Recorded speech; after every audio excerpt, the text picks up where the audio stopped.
Buongiorno da Sicilia 24, i titoli del nostro telegiornale. Violenta una bambina figlia di amici e filma gli abusi. Arrestato un uomo a Partinico, il sindaco dice siamo diventati come Gomorra. Uomini in campo contro la violenza sulle donne. Il 19 aprile a Caltagirone un corteo tutto al maschile, non ci sono più scuse. Catania, traffico di migranti sull'asse Turchia-Italia, 7 egiziani arrestati a Istanbul, la base operativa. Palermo, sequestrate 2 sale da poker illegali, erano in corso tornei pubblicizzati sui social, denunciati 7 organizzatori e 63 giocatori. I termovalorizzatori sono necessari, Schifani ribadisce entro il 2026 l'inizio dei lavori. La Sicilia chiude da protagonista la 57esima edizione del Vinitaly a Verona, il padiglione 2 tra i più visitati della fiera. Calcio Serie C a rush finale per il posizionamento play-off, il Catania punta a mantenere il quinto posto.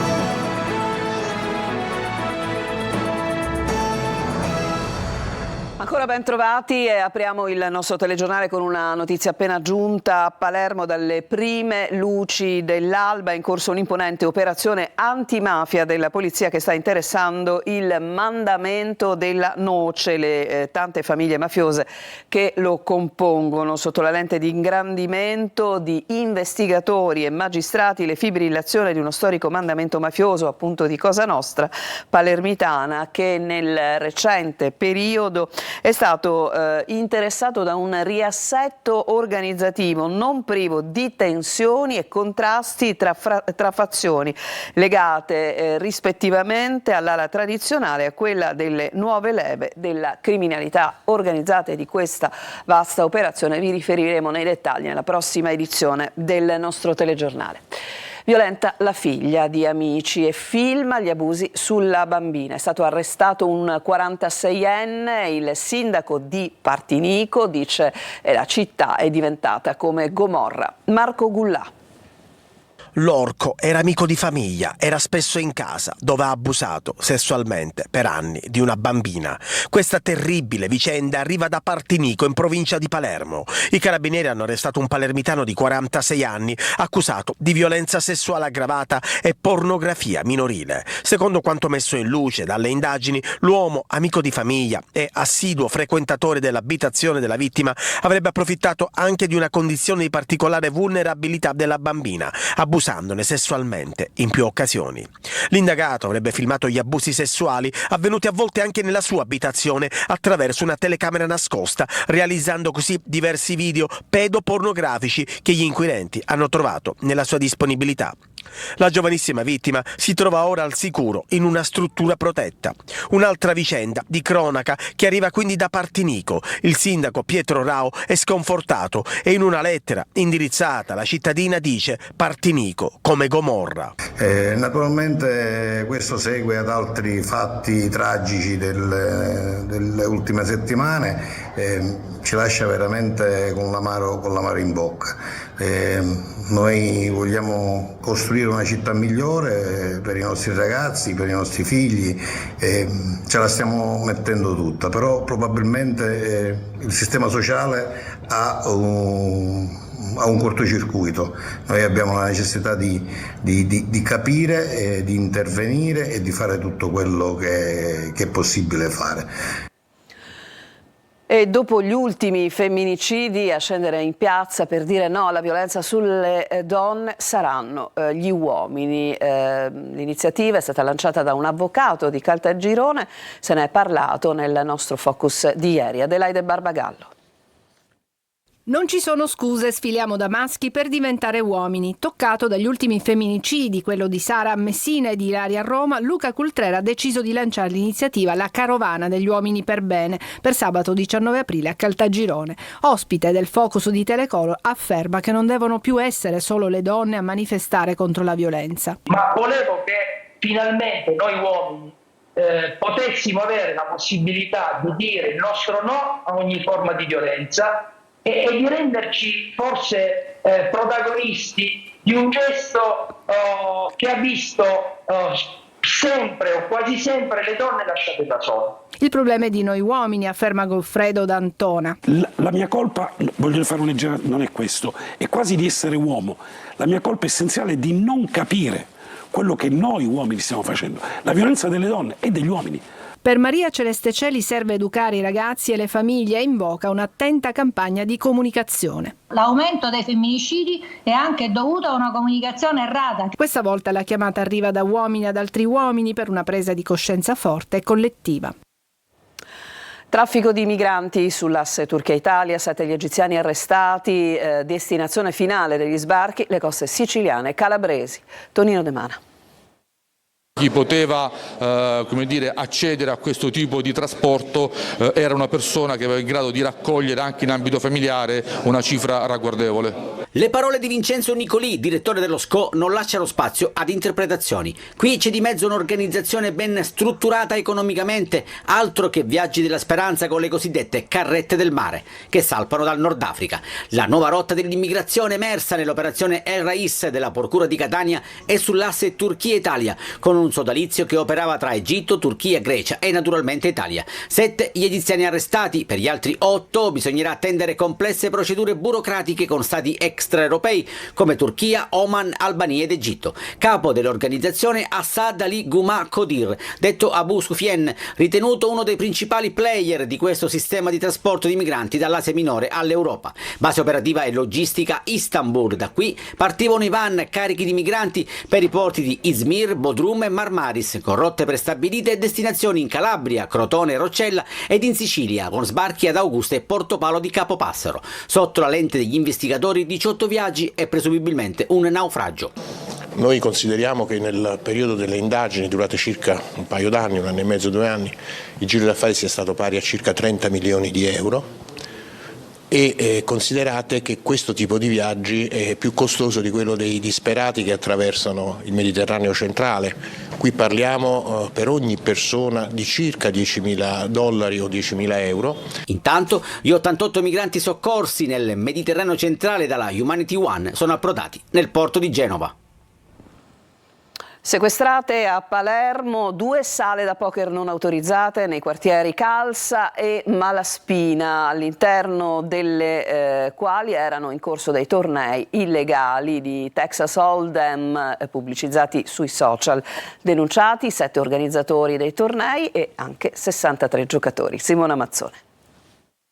Beccati con le mani sulle carte da gioco, i finanzieri del comando provinciale di Palermo e i funzionari dell'agenzia Dogane e Monopoli hanno sequestrato 2 sale da poker non autorizzate nei quartieri Calza in piazzetta Bianchi e Malaspina Palagonia in via Principe di Paternò, dove si stavano svolgendo tornei illegali di Texas Hold'em, variante del più noto poker. L'operazione è scattata dopo accurate indagini sui social che pubblicizzavano anche senza troppi misteri le serate. I profili Facebook individuati pubblicizzavano infatti in circuiti paralleli gare da tavolo attraverso associazioni sportive dilettantistiche. Le partite si svolgevano di sera con la partecipazione di numerosi giocatori e benché le associazioni nei propri statuti dichiarassero che i tornei avessero puro carattere ricreativo, nel corso dei controlli sono state identificate 70 persone e trovati soldi contanti appena scambiati dai giocatori per ottenere le fiche e partecipare alle giocate. Nei computer trovati nelle sale da gioco è stato accertato che le partite andavano avanti dallo scorso gennaio grazie a un circuito clandestino online dove sono stati trovati i nomi dei frequentatori delle sale, denunciati 7 organizzatori dei tornei e i 63 giocatori accusati di partecipazione a giochi d'azzardo. Sequestrati gli immobili dove hanno sede le associazioni adibite a bische clandestine e oltre 3.500 euro. Adesso invece andiamo a Messina, sempre occupandoci di gioco d'azzardo, scommesse clandestine. Ieri una maxi operazione della Guardia di Finanza ha sgominato un'organizzazione capace di rigenerarsi nonostante le precedenti inchieste. Francesco Triolo. Un'organizzazione rodata, capace anche di rigenerarsi negli anni e che gestiva in maniera capillare il gioco d'azzardo e le scommesse online a Messina in provincia, una città, quella dello Stretto, che secondo l'analisi di pochi giorni fa di Federconsumatori è al 5° posto nella classifica delle città italiane per volume delle giocate pro capite sui canali autorizzati. Si gioca a Messina e si gioca tanto, insomma, terreno fertile per le organizzazioni criminali. Nell'inchiesta, che oggi ha portato a 9 provvedimenti di custodia cautelare in carcere e 13 ai domiciliari firmati dal GIP Eugenio Fiorentino, ci sono in totale 26 indagati. Secondo quanto emerso dalle indagini avviate dal 2022 e gestite per mesi dalla procuratrice aggiunta Rosa Raffa e dalle sostitute della DD Antonella Fradà e Liliana Todaro, a Messina era stata impiantata un'organizzazione capillare con ruoli ben definiti sin dal 2018, centinaia di migliaia di euro gestiti su piattaforme illegali, siti dark con estensioni internazionali su cui venivano deviati i clienti che magari entravano in un punto di scommesse dalla facciata apparentemente legale. Dalle intercettazioni telefoniche, telematiche ed ambientali è emerso come si poteva scommettere su tutto, su qualsiasi sport. L'organizzazione utilizzava poi canali Telegram e WhatsApp per decidere come indirizzare le scommesse. I guadagni illegali venivano investiti per l'acquisto di beni immobili come case, terreni oppure partecipazioni azionarie o ancora finanziava l'apertura di nuovi punti scommesse. A capo del gruppo, secondo quanto sostiene la procura, c'erano 2 messinesi, il 52enne Carmelo Salvo e il 44enne dipendente di RFI Letteria Arcoraci.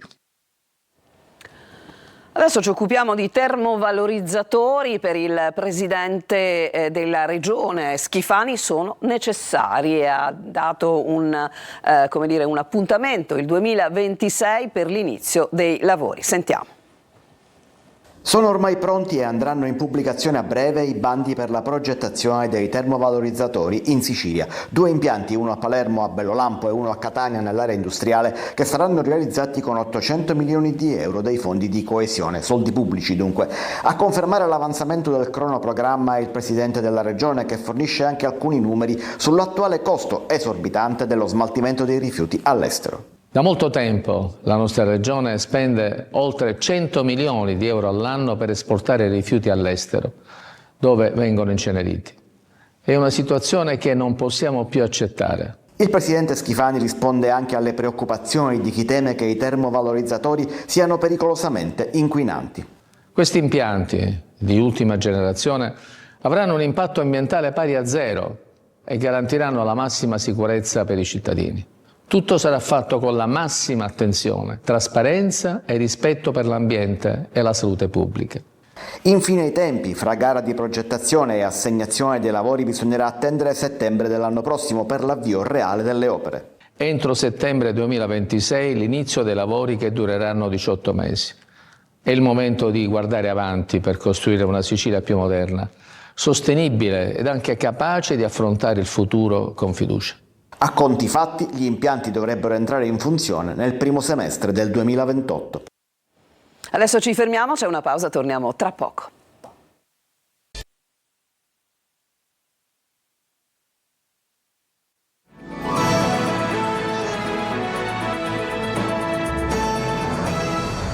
Seconda parte di Sicilia 24, è stato inaugurato ieri al CUS di Catania il Salone dell'Orientamento, una 3 giorni in cui gli studenti delle scuole superiori potranno farsi un'idea sul corso di laurea in cui iscriversi. Alcuni però hanno già le idee molto chiare. Adelaide Barbagallo. Molto probabilmente medicina, se ci fanno sapere qualcosa. Mi è sempre piaciuta. Molti hanno già le idee chiare, caduta la tagliola dei test, saranno tantissimi quest'anno i ragazzi che si iscriveranno a medicina. Non sarà un problema, ci sarà questo semestre filtro come deciso dal Parlamento, quindi in tanti parteciperanno a questo semestre filtro e poi per quello che riguarda la seconda parte sarà come sempre una selezione. Al CUS di Catania il Salone dell'Orientamento, 3 giorni di festa e l'opportunità per i ragazzi e le scuole superiori di conoscere i dipartimenti e i corsi di studio dell'Ateneo. Abbiamo visto ingegneria, fisica, scienze politiche, abbiamo parlato. Sì, interessante. Nei vari stand, tutor, studenti universitari con i quali confrontarsi sulla loro esperienza. Eccoli gli alambicchi della facoltà di chimica. Qua stiamo facendo un pochettino una demo di tutti quelli che sono varie esperienze che facciamo in laboratorio. E diamo anche un minimo di teoria base per incuriosire più che altro le persone a iscriversi effettivamente a chimica. Qui per dare informazioni a eventuali studenti che volessero iscriversi in ingegneria. Che progetto state illustrando? È un progetto di Formula SAE, è una competizione sportiva universitaria che si occupa della costruzione e della progettazione di un'auto di auto formula. Avevo già le idee chiare, volevo fare giurisprudenza, ma anche in altri stand ho avuto la possibilità di rivalutare le mie idee. Sul palco ad intrattenere con la loro musica gli studenti di Radio Zammu, anche questa assieme al coro dell'università una bella realtà dell'Ateneo di Catania. Da protagonista la 57esima edizione del Vinitaly a Verona. Il padiglione 2 è stato infatti tra i più visitati della fiera, riconoscimento di un lavoro sulla qualità del prodotto ormai riconosciuto a livello internazionale. Orazio Longo. È una Sicilia strategica e unita quella che si è presentata alla 57esima edizione del Vinitaly a Verona. Il padiglione 2 è stato tra i più visitati dalle migliaia di persone che hanno affollato la zona fiere. Enoturismo e nuovi mercati guardando al prodotto siciliano, il vino, come un bene di alta qualità apprezzato in Italia ma anche in tutto il mondo. Degustazioni, masterclass e incontri esclusivi dedicati ai DOC Sicilia si sono susseguiti nella 3 giorni veronese. 82 milioni le bottiglie a marchio DOC Sicilia, 1 miliardo di euro il giro economico che ruota attorno alla produzione vitivinicola. Il consorzio sta monitorando attentamente l'evoluzione degli scenari internazionali, perché il 20% di dazi è sicuramente una percentuale che potrebbe incidere sensibilmente sulle nostre vendite. La scure dei dazi preoccupa, visto che gli Stati Uniti rappresentano il 20% delle esportazioni, circa 120 milioni di euro, ma l'assessore regionale Barbagallo invita alla calma. Non bisogna drammatizzare la questione dei dazi, ma non bisogna sottovalutarla. Certamente abbiamo degli strumenti per contrastare innanzitutto la resilienza degli imprenditori agricoli che sapranno affrontare il momento. Cercheremo di aprire nuovi mercati, di potenziare i mercati esistenti e poi di rilanciare l'enoturismo. Secondo il report curato dall'Università di Messina e rivolto alle aziende di Assovini Sicilia, l'84% delle imprese ha già implementato servizi enoturistici, mentre l'Istituto Internazionale di Gastronomia, Cultura, Arti e Turismo ha assegnato alla Sicilia il riconoscimento di Regione Europea della Gastronomia 2025. Ci fermiamo ancora, c'è un'altra pausa e torniamo con il calcio.